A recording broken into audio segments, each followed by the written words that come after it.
Okay, so I'm just going to recap our droplets again, so you can just go through. It's a pretty complicated kind of thing to do, so I'm just going to run through creating a proof action again, and then run through creating the droplet. And if you remember, the biggest thing that we looked at last time was that save as command. So we're just going to go over that again. We're going to create an action that's just going to run the high pass filter, it's going to run the watermark, and it's going to save this to our desktop. So I'm just going to show you that now. So okay, we're just going to go click on create a new action, and I'm just going to call this one proof. And this one might be one that I would set up to do all my wedding shots with. I just keep this on there and I use a droplet, and this would be a permanent one because I'm not actually going to alter my exposure or do any color boosting. I'm simply going to sharpen and add my watermark, which would be good if I already had 1,000 images that are already good, nothing wrong with them. I just want to release them for the client to proof. So this is what I would do. So okay, we have our new action running, it's recording, and all I want to do is run my sharpen.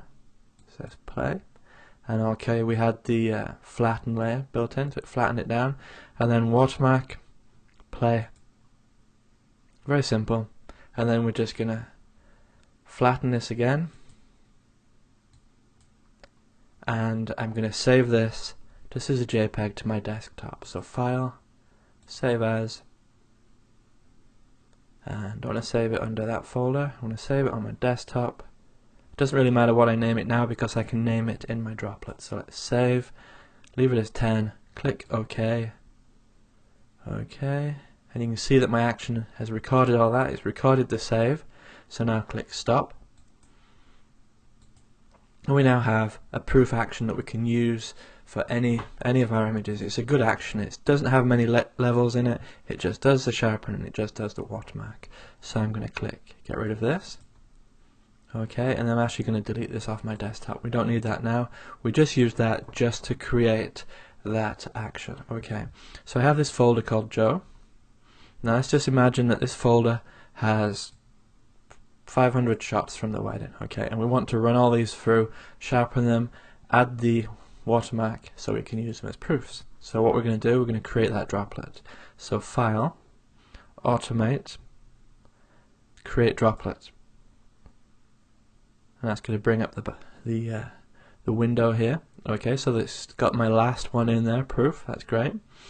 Okay, and I'm actually going to save it as, this time it's just going to be called proof.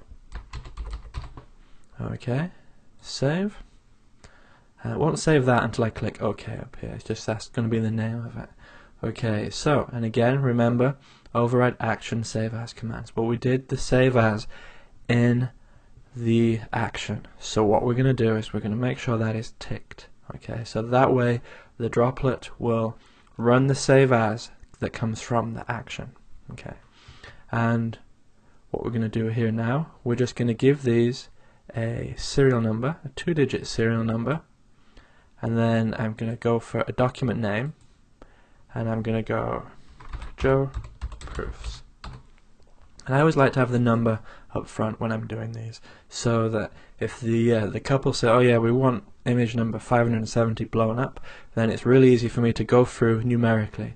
If they're all called Joe 01, 02, 03, then it can actually be a little bit more difficult in your file browser to actually go through because the number is halfway through the name. If the number's at the beginning, it's easy to scroll through and find out. And then we're going to have the extension just there, stop for errors, and let's click on OK. So that's going to create the droplet. There we go, proof.exe down there, and show you that my finished images is empty. So let's take our folder. Now imagine this has 500, and we're going to drag it onto proof, and then we can just go away, get a cup of coffee, get a cup of tea. 15 minutes later we can come back and Photoshop should have worked its magic and we should have a folder full of proofs. So let's have a look in our finished images, and we'll see, okay, it's done the first one already. I'm just going to change the view to film strip while we're watching.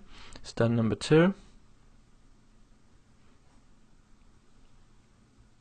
There's number 3. And there's number 4, the happy couple.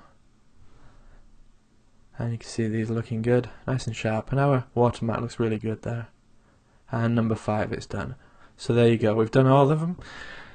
We've done our 500 if we've gone for a cup of tea and left it 15 minutes, but in this instance I've just done 5, just to show you it working. But that's how simple it is.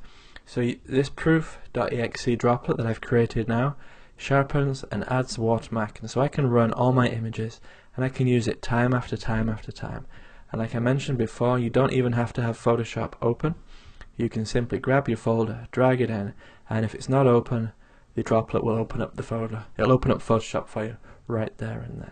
So there you go, that's how to create a really cool proof droplet.